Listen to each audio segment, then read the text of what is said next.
لفظ عرب کے لغوی معنی صحرا اور بیاب و گیاہ زمین کے ہیں۔ عہد قدیم سے یہ لفظ جزیرہ نمائے عرب اور اس میں بسنے والی قوموں پر بولا گیا ہے۔ عرب کے مغرب میں بحر احمر اور جزیرہ نمائے سینا ہے۔ مشرق میں خلیج عرب اور جنوبی عراق کا ایک بڑا حصہ ہے۔ جنوب میں بحر عرب ہے جو در حقیقت بحر ہند کا پھیلاؤ ہے۔ شمال میں ملک شام اور کسی قدر شمالی عراق ہے۔ ان میں سے بعض سرحدوں کے بارے میں اختلاف بھی ہے۔ کل رقبے کا اندازہ 10 لاکھ سے 13 لاکھ مربع میل تک کیا گیا ہے۔ نسلی اعتبار سے مورخین نے عرب اقوام کی 3 قسمیں قرار دی ہیں۔ نمبر 1، عرب بائدہ، یعنی وہ قدیم عرب قبائل اور قومیں جو بالکل ناپید ہو گئیں اور ان کے متعلق ضروری معلومات بھی دستیاب نہیں، مثلا عاد، سمود، تسم، جدیس، عمالقہ وغیرہ۔ نمبر 2، عرب عاربہ، یعنی وہ عرب قبائل جو یارب بن یشجب بن قحطان کی نسل سے ہیں، انہیں قحطانی عرب کہا جاتا ہے۔ نمبر 3، عرب مستعربہ، یعنی وہ قبائل جو سیدنا اسماعیل علیہ السلام کی نسل سے ہیں، انہیں عدنانی عرب کہا جاتا ہے۔ عرب عاربہ یعنی قحطانی عرب کا اصل گہوارہ ملک یمن تھا۔ یہیں ان کے خاندان اور قبیلے مختلف شاخوں میں پھوٹے، پھیلے اور بڑھے۔ ان میں سے 2 قبیلوں نے بہت شہرت حاصل کی۔ ایک ہمیر، جس کی مشہور شاخیں زید الجمہور، قزاع اور سکاسک ہیں۔ دوسرا کہلان، جس کی مشہور شاخیں ہمدان، انمار، مزہج، تے، کندہ، لخم، جزام، ازد، اوس، خزرج اور اولاد جفنا ہیں، جنہوں نے آگے چل کر ملک شام میں بادشاہت قائم کی اور آل غسان کے نام سے مشہور ہوئے۔ عرب مستعربہ کے جد اعلیٰ سیدنا ابراہیم علیہ السلام اصلاً عراق کے ایک شہر اور کے باشندے تھے۔ یہ شہر دریائے فرات کے مغربی ساحل پر کوفے کے قریب واقع تھا۔ اس کی کھدائی کے دوران میں جو کتبے برآمد ہوئے، ان سے اس شہر کے متعلق بہت سی تفصیلات منظر عام پر آئی ہیں، اور سیدنا ابراہیم علیہ السلام کے خاندان کی بعض تفصیلات معلوم ہوئی ہیں۔ نیز ملک کے دینی اور اجتماعی حالات بھی سامنے آئے ہیں۔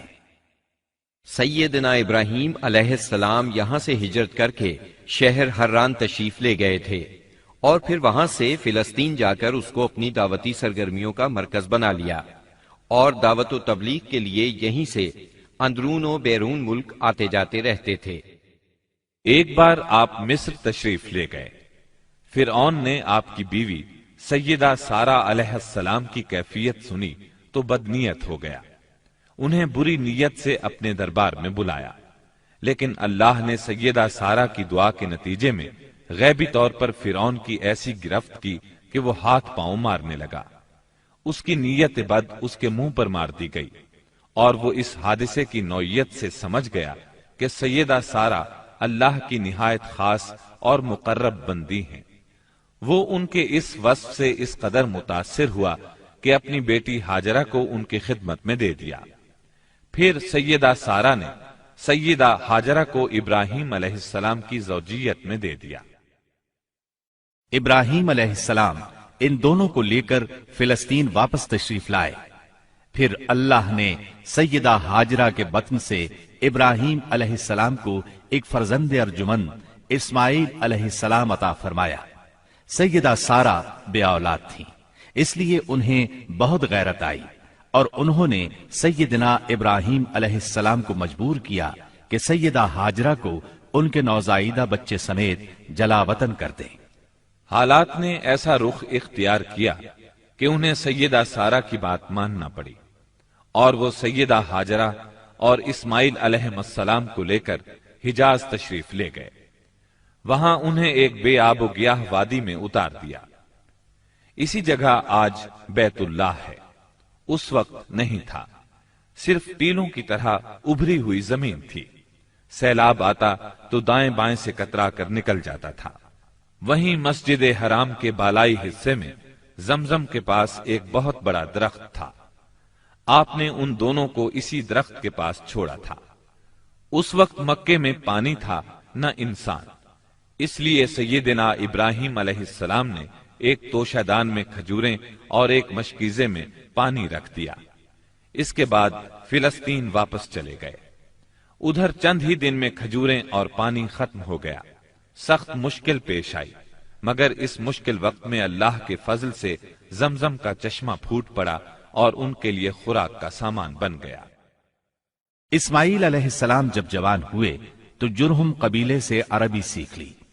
یہ قبیلہ وہاں پانی دیکھ کر آباد ہو گیا تھا۔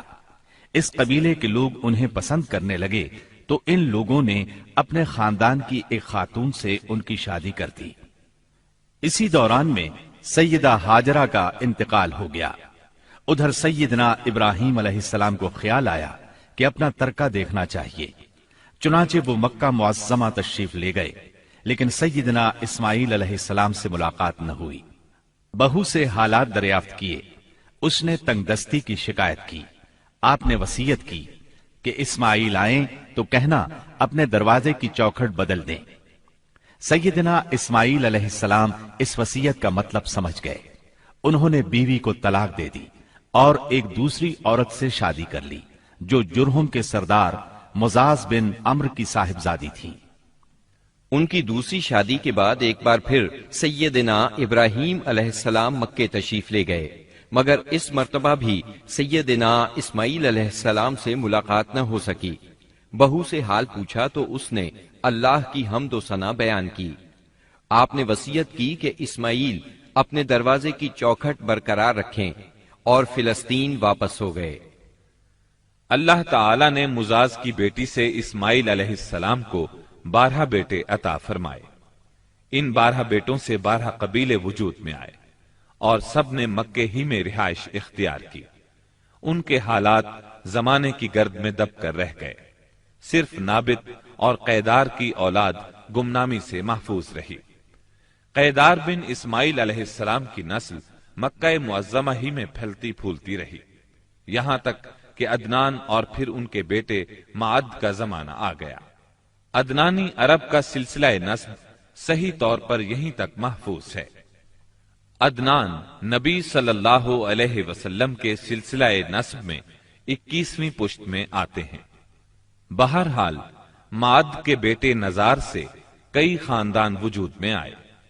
دراصل نزار کے 4 بیٹے تھے اور ہر بیٹا ایک بڑے قبیلے کی بنیاد ثابت ہوا۔ چاروں کے نام یہ ہیں: ایاد، انمار، ربیہ اور مزر۔ ان میں سے آخری 2 قبیلوں کی شاخیں اور شاخوں کی شاخیں بہت زیادہ ہوئیں۔ چنانچہ ربیہ سے اسد بن ربیہ، انزا، عبد القیس، وائل، بکر، تغلب اور بنو حنیفہ وغیرہ وجود میں آئے۔ مزر کی اولاد 2 بڑے قبیلوں میں تقسیم ہوئی۔ نمبر 1 قیس اعلان بن مزر، نمبر 2 الیاس بن مزر۔ قیس اعلان سے بنو سلیم، بنو حوازن، بنو غطفان، غطفان سے ابس، زبیان، اشجع اور غنی بن عاصر کے قبائل وجود میں آئے۔ الیاس بن مزر سے تمیم بن مرہ، حزیل بن مدرکہ، بنو اسد بن خزیمہ اور کنانہ بن خزیمہ کے قبائل وجود میں آئے۔ پھر کنانہ سے قریش کا قبیلہ وجود میں آیا۔ یہ قبیلہ فہر بن مالک بن نضر بن کنانہ کی اولاد ہے۔ پھر قریش بھی مختلف شاخوں میں تقسیم ہوئے۔ مشہور قریشی شاخوں کے نام یہ ہیں: جمح، سہم، عدی، مخزوم، تیم، زہرہ اور قصی بن کلاب کے خاندان یعنی عبد الدار، اسد بن عبد العزا اور عبد مناف۔ یہ تینوں قصی کے بیٹے تھے۔ ان میں سے عبد مناف کے 4 بیٹے ہوئے جن سے 4 ذیلی قبیلے وجود میں آئے، یعنی عبد الشمس، نوفل، مطلب اور ہاشم۔ انہی ہاشم کی نسل سے اللہ نے ہمارے نبی کریم صلی اللہ علیہ وسلم کا انتخاب فرمایا۔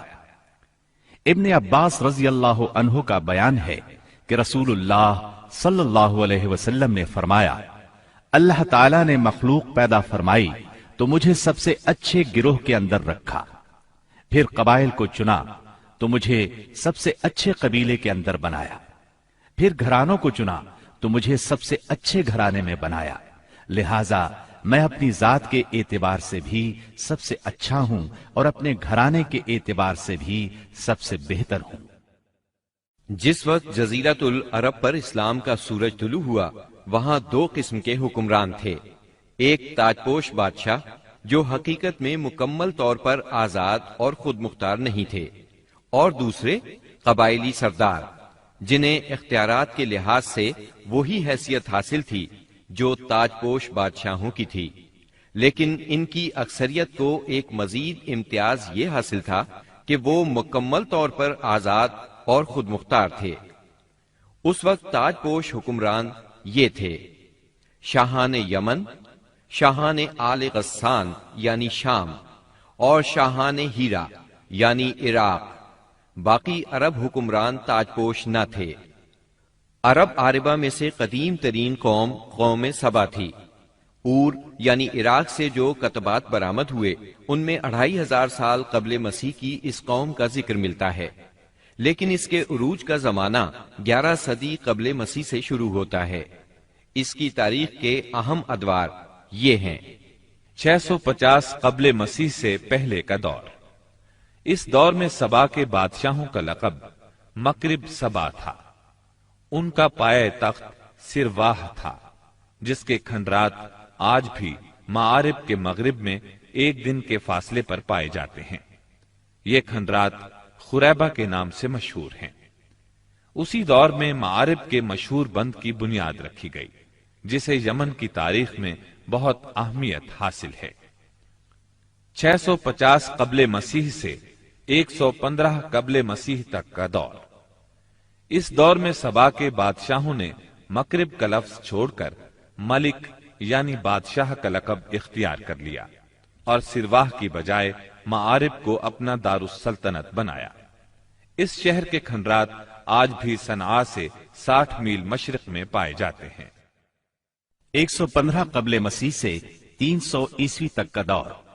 اس دور میں سبا کی مملکت پر قبیلہ ہمیر کو غلبہ حاصل رہا اور اس نے معارف کی بجائے ریدان کو اپنا پایہ تخت بنایا۔ پھر ریدان کا نام ظفار پڑ گیا، جس کے کھنڈرات آج بھی شہر یریم کے قریب ایک دائرہ نما پہاڑی پر پائے جاتے ہیں۔ اسی دور میں قوم سبا کا زوال شروع ہوا۔ 300 عیسوی کے بعد سے آغاز اسلام تک کا دور۔ اس دور میں یمن کے اندر مسلسل اضطراب اور انتشار برپا رہا۔ انقلابات آئے، خانہ جنگیاں ہوئیں اور بیرونی قوموں کو مداخلت کے مواقع ہاتھ آئے، یہاں تک کہ ایک وقت ایسا بھی آیا کہ یمن کی آزادی سلب ہو گئی۔ چنانچہ اسی دور میں رومیوں نے عدن پر فوجی قبضہ کیا اور ان کی مدد سے حبشیوں نے ہمیر اور ہمدان کی آپس میں کشمکش سے فائدہ اٹھایا اور 340 عیسوی میں پہلی بار یمن پر قبضہ کیا۔ یہ قبضہ 378 عیسوی تک برقرار رہا۔ اس کے بعد یمن کی آزادی تو بحال ہو گئی، مگر معارب کے مشہور بند میں رکھنے پڑنا شروع ہو گئے، یہاں تک کہ 450 عیسوی یا 451 عیسوی میں بند ٹوٹ گیا اور وہ عظیم سیلاب آیا جس کا ذکر قرآن مجید کی سورہ سبا میں سیل عرم کے نام سے کیا گیا ہے۔ پھر 523 عیسوی میں ایک اور سنگین حادثہ پیش آیا، وہ یہ کہ یمن کے یہودی بادشاہ زونواس نے نجران کے عیسائیوں پر ایک ہیبت ناک حملہ کیا۔ انہیں عیسائی مذہب چھوڑنے پر مجبور کرنے کی کوشش کی۔ جب وہ اس پر آمادہ نہ ہوئے تو زونواس نے خندقیں کھدوا کر انہیں بھڑکتی ہوئی آگ میں جھونک دیا۔ قرآن مجید کی سورہ بروج میں اسی لرزہ خیز واقعے کی طرف اشارہ موجود ہے۔ اس واقعے کا نتیجہ یہ ہوا کہ عیسائیت انتقام لینے پر تل گئی۔ وہ پہلے ہی رومی بادشاہوں کی قیادت میں بلا وجہ عرب کی فتوحات کے لیے تیاری کر چکے تھے، اپنے علاقوں کو وسیع کرنا چاہتے تھے۔ انہوں نے حبشیوں کو یمن پر حملے کی ترغیب دی، انہیں باہری بیڑا مہیا کیا۔ حبشیوں نے رومیوں کی شہ پا کر 525 عیسوی میں اریات کی قیادت میں 70,000 فوج سے یمن پر دوبارہ قبضہ کر لیا۔ قبضے کے بعد اریات نے شاہ حبش کے گورنر کی حیثیت سے یمن پر حکمرانی کی، لیکن پھر اس کی فوج کے ایک ماتحت کمانڈر ابرہا نے اسے قتل کر کے خود اقتدار پر قبضہ جما لیا اور شاہ حبش کو بھی راضی کر لیا کہ وہ اس کے قبضے کو تسلیم کر لے۔ یہ وہی ابرہا ہے جس نے بعد میں خانہ کعبہ کو ڈھانے کی کوشش کی اور ایک لشکر جرار کے علاوہ چند ہاتھیوں کو بھی فوج کشی کے لیے ساتھ لایا، جس کی وجہ سے یہ لشکر اصحاب الفیل کے نام سے مشہور ہوا۔ عراق اور اس کے نواحی علاقوں پر سائرس اعظم کے زمانے ہی سے اہل فارس کی حکمرانی چلی آ رہی تھی۔ اسے کوروش کبیر، خورس یا سائرس ذوالقرنین بھی کہا جاتا ہے۔ اس کا زمانہ 557 تا 529 قبل مسیح ہے۔ اس کے مقابلے میں کسی کو آنے کی جرت نہیں تھی، یہاں تک کہ 326 قبل مسیح میں سکندر مقدونی نے دارا اول کو شکست دے کر فارسیوں کی طاقت توڑ دی، جس کے نتیجے میں ان کا ملک ٹکڑے ٹکڑے ہو گیا اور طوائف الملوکی شروع ہو گئی۔ یہ انتشار 230 عیسوی تک جاری رہا۔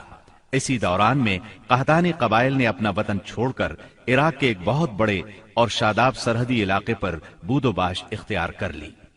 پھر عدنانی لوگ اپنا وطن چھوڑ کر اس طرف آئے۔ انہوں نے لڑ بھڑ کر جزیرہ فراتیہ کے ایک حصے پر اپنا قبضہ جما لیا۔